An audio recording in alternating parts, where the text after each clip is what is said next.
선조실록 제15권 선조 29년 5월 28일 갑오 첫 번째 기사 1596년 명만력 24년 자라가 죽어서 양근의 강 모래톱에 쌓여 있었다. 경기감사 유건이 장계하였다. 사신은 논한다. 위에는 물고기와 벌레의 궤변을 쓰고 아래에는 죽은 자라의 이변을 썼으나 제변을 그치게 하는 도리와 유혹을 이기는 방책이 조중에서 강구되었다는 말을 듣지 못하였다. 두렵다. 선조실록 75권 선조 29년 5월 28일 갑오 두 번째 기사 접대 도감이 아뢰기를 왕 동지가 계성부에 이르러 도어사의 헌패를 받고 패문 두 통을 도감에게 보냈는데 그 하나는 뇌반을 많이 차지하고 남녀를 요해하는 천총의 이름을 지적하고 사실을 살펴서 정보하라는 것이었고 또 하나는 파발 위간 왕조무 예좌와 도사차관 양성간 등이 면피를 요구하고 관리를 능용하였으며 과관의 발군이 지방의 각 고을에 해독을 끼쳤으니 법을 어긴 사실을 명확히 사문하여 건마다 적어 알려오면 그에 의거하여 나문하겠다는 것이었습니다. 신들이 살피건대 천총, 파총 등이 뇌반을 많이 차지하고 남녀를 요해한 폐단은 과연 많이 있으나 모두 각각 흩어져서 가기 때문에 낱낱이 추론하기 어려운 형세이고 지금은 머물러 있는 장관으로 오종도, 호응원 등 몇 사람이 있을 뿐인데 다들 몸가짐이 검소하여 요해한 일이 별로 없으며 왕조무 양성간으로 말하면 법한 것이 많은데 양성간이 더욱 타막합니다. 찰론이 이미 들은 것이 있어 이름을 적어서 왕 동지에게 공문을 보내어 사문하여 적어서 알리게 하였고 왕 동지가 도감에게 공문을 보내어 사실을 호도하여 숨기지 못하게 하였으니 중국 사람이라 하여 줄곧 덮어둘 수 없습니다. 두 사람이 범한 것을 도감의 낭청을 시켜 베껴 승문원에 보내어 사실대로 회답하게 하였으나 예좌는 전일 2번 경성에 와서 써도 소요를 일으켰다는 말을 듣지 못하였습니다. 대체로 중국에서 급약하는 영은 전우가 한결같지 않아서 왕래하는 차관이 무시하고 조금도 두려워하지 않습니다. 그늘 관은 차관 허유성의 탐호하고 방종한 정상은 다른 사람보다 더욱 심하여 서방에서 남방으로 내려간 뒤로 지나간 각 고을은 마치 분탕을 겪은 듯하므로 다들 그가 다시 올까 걱정하고 있습니다. 돌아오기 전에 연유를 갖춰 자문을 보내어 중국에 알리면 연회가 다시 침학당할 걱정을 면할 수 있을 것이므로 어제 김명원 등이 비밀이 오종도에게 물었더니 이 사람은 양포정과 절친함으로 쉽사리 해서는 안 되니 품첩에 인을 찍어서 나에게 보내면 내가 순무 아문에 곧바로 보내겠다 하였습니다. 이 품첩은 도감이 말한 뜻으로 승문원을 시켜 빨리 만들어서 외정에 관한 자문과 한꺼번에 붙여 보내는 것이었다 하겠습니까? 하니 상이 따랐다. 선조실록 75권 선조 29년 5월 28일 갑오 세 번째 기사 첫번사 행호군 황신이 치게 하였다. 그날 평조신이 요시라를 시켜 신에게 말하기를 양노야가 박통관을 보내어 국왕을 면대하여 아뢰려 한다 하니 요사의 곡절을 상세히 아뢰고 빨리 통신사를 내려오도록 청하는 것이 좋겠다. 명조는 길이 매우 멀어서 세정사가 나오는 것이 늦더라도 형세가 그럴 수밖에 없겠으나 조선은 길이 매우 가까운데도 아직까지 분명한 결정이 없으니 모든 외인이 매우 답답하게 여긴다. 소서 행장이 나에게 책망하기를 너가 조선과 화의하는 일을 맡았는데 이제까지 통신사가 오는 것을 보지 못하겠으니 무슨 까닭겠으인가 하니 나도 매우 괴롭다. 관북이 전에 죽도 등의 제진을 철수하게 하였으나 죽도의 주장은 또한 조선과 화의하는 일이 끝나지 않았으므로 지레 철수할 수 없다고 한다. 어제 부장 풍무수를 위임해 보내어 이곳에 와서 철수해서는 안 된다는 뜻을 두루 설명하였는데 행장이 이미 아직은 머물러 있었을 것을 허락하였고 평의지도 먼저 대마도에 가려 하였으나 이 때문에 갈 생각을 결정하지 못하였는데 통신사가 내려온다는 소식을 들으면 곧 떠나갈 것이다 하였습니다. 또 부의사가 박의검에게 분부하여 면대하여 사정을 아뢰게 하였으므로 이곳의 사후도 기뉴하니 어쩔 수 없이 올려 보냅니다. 선조실호 75권 선조 29년 5월 28일 갑오 네 번째 기사 부사 차비 통사 박의검이 적영에서 왔다. 석에는 대략 다음과 같다. 부사가 박의검에게 말하기를 과해할 배신은 사세를 보면 내어주지 않을 수 없다. 어찌 반드시 통신이라고 이름해야 하겠는가? 나를 따라 다녀오기만 하면 될 것이다. 주려면 빨리 주고 안 보내려면 또한 아주 거절하여 저들이 다시 바라지 말게 해야 하겠으나 주지 않으면 반드시 불리할 듯하다. 또 가등청정이 전에 여러 번 글을 보냈다 하는데 이것이 무슨 일인지 모르므로 내가 얻어보려 하니 반드시 그의 글을 보내라 하고 또 말하기를 내가 보낸 자문을 본국이 어찌하여 이 정사에게 보였는가? 전부터 나를 이만 못하게 대우하는 것을 알 수 있다 하였습니다.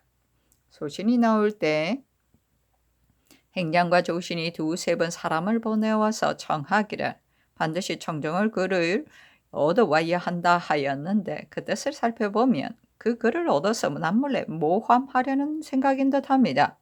대개 행장은 정정과 불함으로 10일에 과해한 것도 행장에게 알리지 않고 무단히 떠났다 하여 서로 함해할 계획을 하고 있습니다. 선조실호 75권 선조 29년 5월 28일 갑오 다섯 번째 기사 최원을 황해도 병사로 황씨를 성균 사성으로 김시헌을 시강원 겸 보득으로 이정구를 병조 정랑으로 유경종을 예문관 검열로 삼았다. 선조실호 75권 선조 29년 5월 29일 을미 첫 번째 기사 아침에 왕세자가 문안하다.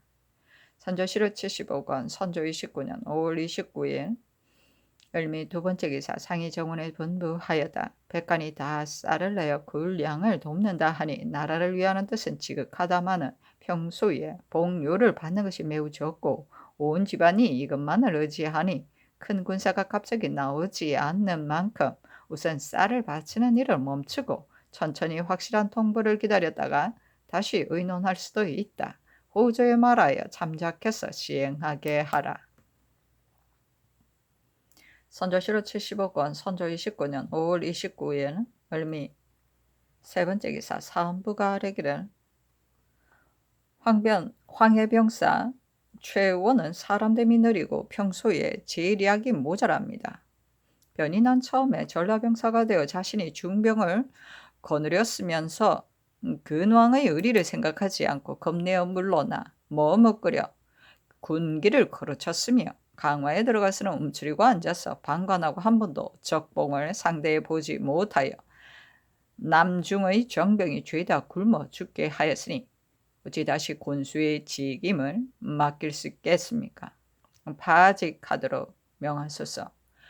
광주 목사 박종남은 어리석고 일을 처리하지 못하여 부임한 뒤로 백성을 돌보는 일을 생각하지 않고서 크고 작은 정령을 오로지 하리에게 맡겼고 접대 헌능의 기신제 때는 쓸 기물을 전혀 유의하지 않고 있다가 임시하여 민간에 거두어 모아 결국 거칠고 더러운 물건으로 구차히 채워 진배하였으니 그 불경한 죄도 큽니다. 파직하도록 명하소서 하니 상이 답하기를 아랜대로 하되 최원은 채직하라 하였다. 선조실호 75권 선조 29년 5월 30일 병신 첫 번째 기사 차관 진국동의 폐문이 요동에서 왔다. 폐문은 이러하다. 병부는 성류를 받은 데에 관한 일로 알린다. 이달 12일에 양부사와 16역의 당보에 의거하여 본부가 연유를 갖추어 아래어 성질을 봤더니 아랜 것을 보고 외정해 본 뒤 변동이 없었고 이미 확실한 통보가 있었음을 알았다. 다만 우리 사신이 외영에서 나가서 도리어 책봉하는 일을 지연시켰으니 그 절부, 조칙, 관복 등을 해 아문을 시켜 채워주게 하고 빨리 관원을 차출하여 가져가서 양방형에게 주어 양방형이 맡아가서 책봉한 뒤에 당보하게 하라. 원역은 그들과 한계를 세우되 지체하여 일을 거르치거나 헛말을 만들어서 일을 거르치는 자는 모두 군법으로 처치하라 하였다. 일본을 책봉하는 일은 중국 조정의 큰 은혜이므로 책사가 경사에서 나가고 유격이 다이르러 간지 이미 한 해가 넘었는데도 아직 일을 이루지 못하였다. 그러므로 조정의 언관이 마침내 책봉을 그만두고 싸워야 한다고 고집하여 아래니 본부도 다시 버티기 어렵다. 선조실록 75권 선조 29년 5월 30일 병신 두 번째 기사. 전라도 남원과 임실에 우박이 내렸는데 크기가 3알만 하고 한참 만에 그쳐서 화곡을 손상시키고 수목을 부러뜨렸다. 전라 순찰사 홍세공이 장계하였다.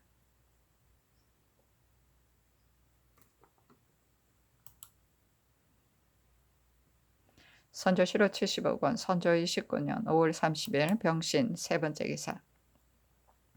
산부가 전에 아랜 최원을 파직하기를 청한 이를 아래고 또 아래기를 영암에 사는 상인 임남룡이 본부에 그 아비 임협과 동호인 진세가 중대하지 않은 일로 모두 군수에게 장살되었다고 정장하였습니다. 신들이 그 초안을 가져다 살펴보니 지난해 명사가 남으로 내려갔을 때 본군이 지응한 물건을 임협, 진세 등에게 주어 남원 참에 진배하게 하였는데 미처 날라다가 바치지 못한 까닭으로 군수 김준계가 생리가 모함하는 말만 듣고 때를 타서 곤장을 많이 때려 두 사람 모두 곤장으로 인해 죽게 한 것인데 그 고환을 살펴보면 겨우 하루 이틀 지났을 뿐입니다. 정률로 결단할 수는 없으나 초복금에 나타난 사인은 다 매를 맞아 죽은 것으로 적혀 있으니 남용하여 살인한 죄가 분명하여 숨길 수 없습니다. 파직하고 사용하지 말도록 명하소서. 감사 홍세공은 작지 않은 살인의 옥사를 한 해가 지나도록 지체하여 한 번도 구문하지 않아서 생리와 집장인 등이 모두 달아나게 하였으니 부당하게 관리를 감싸고 인명을 경시한 죄도 징계하지 않아서는 안 됩니다. 치고하도록 명하소서 하니 상이 답하기를 아랜대로 하라. 최 의원의 파직은 연호하지 않는다 하였다. 선조실록 75권 선조 29년 5월 30일 병신 네 번째 기사. 강원도 홍천, 금화, 춘천에 우박이 내렸는데 간혹 큰 것은 3알 또는 주먹돌만 하고 작은 것은 개암만 하였으며 정강이가 묻히도록 쌓여서 화곡을 크게 손상시켰다. 강원도 관찰사 정구가 장계하였다. 사실은 논한다. 어충이며 죽은 자라며 우박이 내린 것 등을 한두 번 기록한 것이 아니니 상도에 어긋난 기의 탓을 알 수가 있다. 또한 위에서도 두렵게 여겨 덕을 닦고 행실을 살필 때임을 알 수 있다. 선조실록 75권 선조 29년 5월 30일 병신 다섯 번째 기사. 비변사가 아뢰기를 부사의 개첩에 부산 외영의 정상과 해외의 회신은 다 평온하여 별일이 없습니다마는 내가 사람이 하찮고 말이 가벼워서 감히 현왕을 위하여 도리를 갖추지 못하고 한갓 필설만을 일삼아서 현왕에게 믿음을 받지 못할까 염려됩니다. 영중의 배신 황신과 통사 박의금 두 신하는 보고 들은 것이 매우 상세하고 사람도 독실하니 참으로 감히 망령된 말로 그 임금을 속이지 않을 것이며 또 본방 사람들도 그렇게 말할 것입니다. 또 두 신하뿐 아니라 현왕이 고명하여 절로 환히 알고 있으니 또한 내 말을 기다릴 것도 없을 것입니다. 부산 외영의 사람들이 다 남호정이 한번 간사한 말을 처음 꺼내자 모두가 맞장구를 친 경우처럼 한다면 말이 자꾸 불어나고 인심이 흉흉하여 거의 다 쌓은 공이 무너질 뿐더러 두 나라의 말썽이 다시 열릴 것이니 관계됨이 어찌 작겠습니까? 이제 다행히 탈이 없게 된 것은 다 어진 임금의 위령과 백성의 복입니다. 도해할 배신에 관한 일은 또한 전에 연유를 갖추어 자문을 보냈으므로 현 왕이 스스로 능히 판단하실 것이고 나로서는 또한 감히 굳이 주장할 수 없습니다.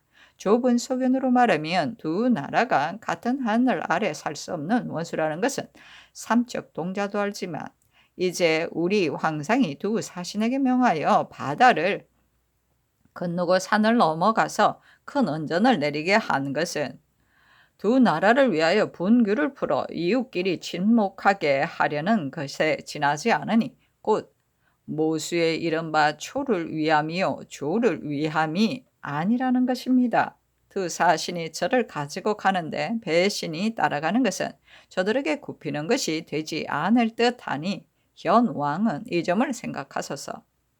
떠나는 것을 윤호한다면 빨리 떠나는 것이 마땅할 것이니 의논을 모아 일찍 정하여 지연되지 않게 하기를 거듭 바랍니다.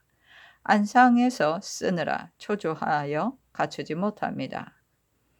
이렇게 실린 글은 지극히 관계가 중대하므로 널리 의논하여 결정해서 성질을 여쭤봐야 할 것인데 오늘은 대신에 일제히 모이지 못하니 내일 조강 뒤에 집에 있는 대신까지 다 명초하여 회의하는 것이 어떠하겠습니까? 하니 상이 이르기를 사신을 보내어 통신하는 것은 본디 그럴 수 없거니와 병부도 전에 허락하지 않았으니 다시 의논할 것이 별로 없다.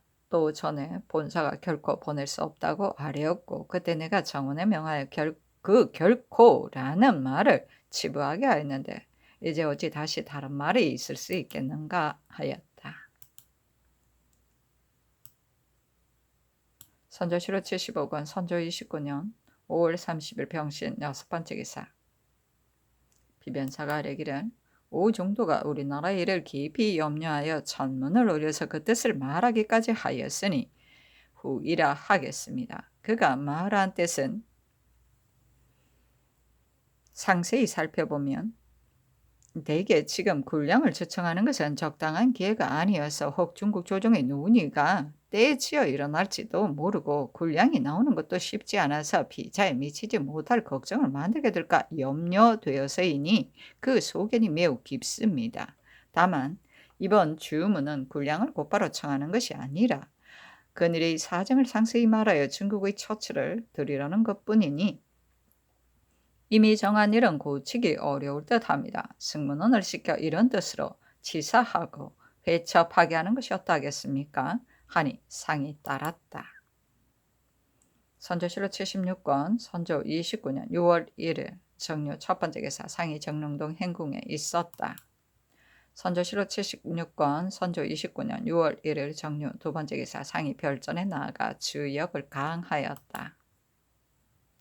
선조실록 76권 선조 29년 6월 1일 정류 세 번째 기사 상이 정원에 분부하기를 통신사를 차출하여 보내는 일은 시급한 일이니 오늘은 이미 늦어서 할 수 없더라도 내일 다시 의논하게 하라 하니 의계하기를 신들이 모여 의논하였더니 다들 일이 이렇게까지 되었으니 책사를 따라가는 일은 허락하지 않을 수 없다 하므로 전에 회의자할 때 그 뜻을 조금 보였는데 이제 부사가 이 때문에 여러 번 개첩하고 통사 박의금을 전위하여 보내어 면대하게 하여 아뢰게 하였으니 지금 따르지 않으면 뒷나라의 처치가 더욱 어려워질 듯합니다. 그러니 따라가는 배신을 보내는 것을 허락한다고 화해답하고 그 사람을 차출하여 뒤따라 보내는 것이 마땅합니다. 다만 신사라 이름하면 난처한 꼬투리가 더욱 많고 국서 예물 등도 있어야 할 것이니 부사 양방형이 전후에 말한 대로 근수라고만 하여 보내고 그 뒤로 다른 말이 있더라도 일체의 강력히 거절하여 들어주지 않아야 합니다. 다만 병부의 자문에 경문을 보내어 거절한다는 말이 있으니 답하기를 우리나라 사람이 외국을 밟는 것은 의리상 안 될 일이고 병부의 분부도 이러하니 참으로 시행하기 어렵다. 다만 책사가 소방을 위하여 멀리 바다를 건너가는데 배신이 함께 가기를 요구하니 예로와 거절할 수 없으므로 삼가 명대로 해야 하겠으나 16격이 아직 돌아오지 않았고 가등청청은 철수하여서도 죽도 가득 안골 등에 아직도 외가 머물러 있어 앞으로의 적의 정세도 보장할 수 없으니 외병이 주의달 철수하여 사신이 바다를 건너갈 때가 되면 곧 보내고 감히 지체하지 않겠다고 해야 합니다. 이런 뜻으로 회답하여 먼저 박의금을 시켜 알리고 갈만한 사람을 차출하여 짐을 꾸려 기다리게 하다가 형세를 보아가게 하면 마땅할 것입니다. 그러나 이것은 대사입니다. 신들의 소견은 이러함으로 감히 아릅니다 하니 상이 답하기를 내 뜻은 이미 결정하였으니 다시 할 말이 없다. 각자 헌의하는 것이 좋겠다 하고 또 하교하기를 박의금은 적중에 오래 있다가 왔으므로 근로가 없지 않다. 또한 부사를 따라 일본에 들어갈 것인데 부사가 그 자비 통사를 국왕이 승직시켜 보냈다는 말을 들으면 기뻐할 것이니 가자 하라 하였다. 선조실록 76권 선조 29년 6월 1일 정류 네 번째 기사 부사 양방형의 역관 박의금을 인견하였다. 상이 이르기를 부사는 어떻게 지내고 있는가 하니 박의금이 아뢰기를 편안합니다 하였다. 상이 이르기를 부사가 데려간 사람은 어떻게 지내고 있는가 하니 박의금이 아뢰기를 정사는 부산성에 있으면서 한 아문을 만들고 부사는 그곳이 좁다고 생각하여 바다를 임하여 있었는데 정사가 나간 뒤에는 파수가 매우 엄하여 출입하지 못하게 합니다. 요즘에는 전보다 조금 느슨해졌으나 역시 관하를 성 밖에서 자지 못하게 하고 부사도 관하에게 마음대로 출입하지 못하게 하며 어쩔 수 없이 해야 할 일이 있으면 외장에게 맡기고 출입하게 합니다 하였다. 상이 이르기를 정사는 무엇 때문에 나갔는가 하니 박의금이 아뢰기를 상사와 부사는 서로 한 마장쯤 떨어져 있어 모든 일을 서로 모릅니다. 정사는 사람들이 본디 경력이 없어 겁내는 마음이 많습니다. 그늘인 사람이 외자에 대해서도 자기 뜻에 맞는 말이면 믿고 거스리는 말이면 믿지 않으므로 모든 부하들이 마치 한 입에서 나온 듯이 책봉하는 일은 끝내 이루어지지 않을 것이다 하여 그의 뜻을 맞추었는데 하루아침에 달아난 것도 이 때문에 그렇게 되었을 것입니다. 또 듣건대 곽참군이라는 자는 복근 사람으로 외자에게 잡혀 적중에 오래 있었는데 상사의 마음을 맞추려고 일본에 들어가면 어려운 일이 많을 것이다.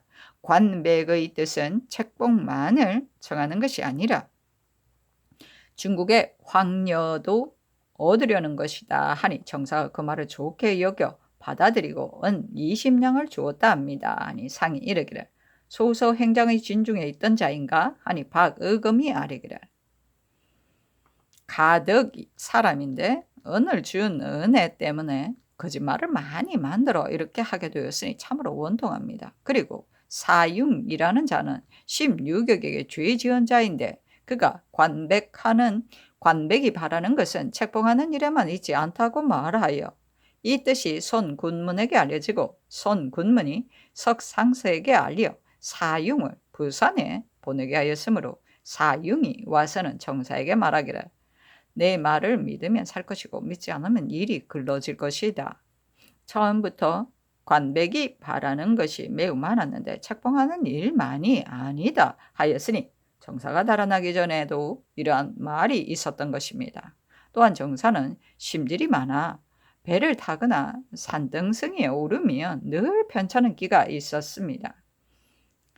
4월 3일에 외장 7, 8명과 모여 술을 마시고 어두워지도록 파하지 않았는데 부사는 가지 않았습니다.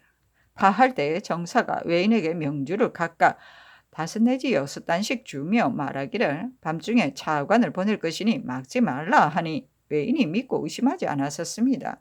그날 밤 이경에 정사가 옷을 바꿔 입고 관아 6, 7명을 데리고 가죽 상자를 가지고서 나가고 또 관아 6, 7명이 2번으로 나누어 뒤따라 나갔으나 외인들이 다 이상히 여기지 않고 성문을 활짝 열어주었습니다.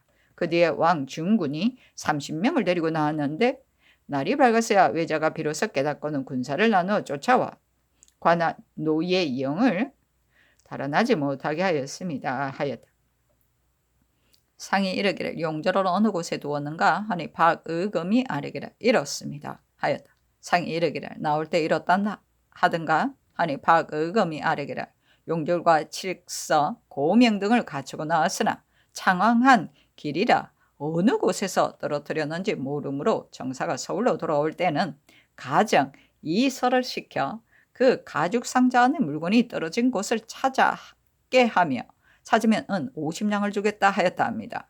정사가 달아난 지 5, 6일 뒤에 평조신이 숲속에서 금인 관방을 찾아서 부사에게 바쳤는데 어떤 사람이 말하기를 용절은 중대한 물건이므로 정사가 중국에서 나올 때 가짜로 만들어 가져왔다 하기에 신이 이 말을 부사에게 여쭈었더니 부사가 말하기를 달린 끈을 보면 다 오래된 물건이니 새로 만든 것이 아니다 하였습니다. 하였다. 상이 이르기를 가등청정은 무슨 뜻이 있어 들어갔는가 하니 박의금이 아뢰기를 16억과 행장이 정월에 일본에 들어갔더니 관백이 말하기를 청정이 먼저 철사에 돌아오고 그 나머지 제지는 천사를 따라 한꺼번에 들어올 것이다 하였으므로 16억이 당보에 써서 먼저 보냈습니다. 16억이 돌아오는 길에 난고야에 이르러 비로소 정사가 달아났다는 말을 듣고 행장이 마음에 참어 놀라워서 16억에게 말하기를 관백이 이 소식을 들으면 큰일이 날 것이니 노야가 일본에 도로 들어가 관백을 만나 잘 말해야만 관백의 의심을 풀 수 있을 것이다 하므로 16억이 어쩔 수 없이 행장과 현소, 평경직 등과 일본으로 되돌아갔습니다. 경적이 먼저 일본에 들어가 이 달아난 일을 말하였더니 관백이 처음에는 믿지 않은 듯 하였으나 16억이 되돌아온다는 말을 듣고는 곧 말하기를 저들이 우리 군사가 빨리 철수하지 않는 것을 의심하여 이런 일이 있었을 것이다 하였고 또 경직은 4월 28일에 들어갈 것이라고 하였습니다. 5월 7일에 일본의 소식이 또 왔는데 청정의 지는 전에 말한 대로 죄다 철수하여 들어갈 것이라고 하므로 행장이 곧 청정에게 사람을 보내어 8일부터 행리를 수습하게 하였습니다. 그러나 청정이 탈배는 118척이 있을 뿐이므로 우리나라 어부의 배를 죄다 탈취하여 타고 가려 했으나 행장이 안 된다고 하므로 그만 정지하고서 배가 준비되지 않았다고 핑계한 후 18일에 들어가겠다고 하므로 행장이 노하여 내 뜻대로 하라 하니 청정이 노하여 10일에 바다를 건너갔습니다. 소신이 평조신에게 가서 말하기를 18일에 들어가겠다고 하였더니 어찌하여 이렇게 갑자기 미리 갔는가 하니 평조신이 말하기를 행장과 청정의 뜻이 서로 같지 않으므로 그러하다 하였습니다. 부사가 이 중군 황배신을 시켜 함께 감독하여 외영을 불사르게 하였으므로 소신도 가서 살펴보았더니 적진군의 방옥, 목책은 죄다 불탔고 그때 남아있던 배가 47척이었는데 이 또한 바다를 건너갈 참이었습니다. 하였다. 상이 이르기를 아주 물러가는 것인가 아니면 우선 대마도에 머무르는 것인가 업무와 비계가 있어서 그러는 것은 아닌가 하니 박의금이 아뢰기를 뜻밖의 변은 미리 헤아릴 수 없으나 우선 신의 소견으로 말하면 올해는 다시 군사를 일으킬 리가 만무합니다. 성 안의 기계는 죄다 철수하고 성터만 남았으므로 다들 틀림없이 일본에 들어가서 다시 돌아오지 않을 것이다 합니다. 대마도에 머무른다면 우리나라 멀리 떨어져 있지 않으므로 모든 소식을 알 수 있을 것입니다. 행장이 와서 곧바로 부사의 영중에 가서 말하기를 우리가 통신사를 바라는 데는 별로 다른 뜻이 없다. 배신이 들어온다 하면 관백의 의심을 풀 수 있겠으나 그렇지 않으면 그가 더 노할까 염려되기 때문이다 하였는데 그 모양을 보니 입에 침이 말라 답답해하고 다급해하는 꼴이 많이 있었습니다 하였다.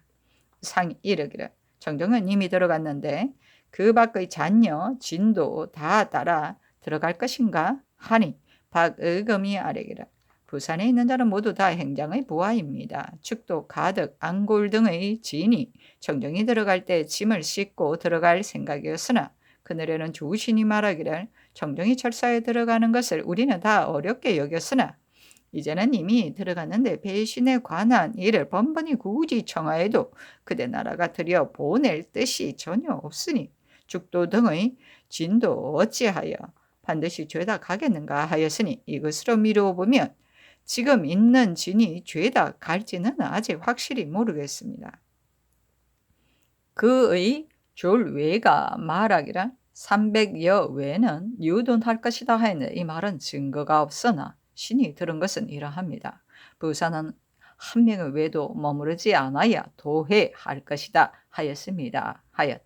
상이 이르기를 저들이 만약 책봉하는 일 때문이라면 천사가 그곳에 간 지가 이미 여러 달인데 어찌하여 이제까지도 받들어 맞이하지 않은가 하니 박의검이 아뢰기를 신이 들으니 일본의 국중이 매우 쓸쓸하므로 관백이 반드시 관사를 성대히 꾸며 천사에게 보이려고 한다 하고 또 일본에서는 신성까지는 서로 멀리 떨어지지 않은 곳인 만큼 지금 한창 관사를 수축하고 있다 합니다. 처음에는 4월에 맞이할 것이라고 했는데 4월이 달아난 일이 있었으므로 그만 정지하였습니다.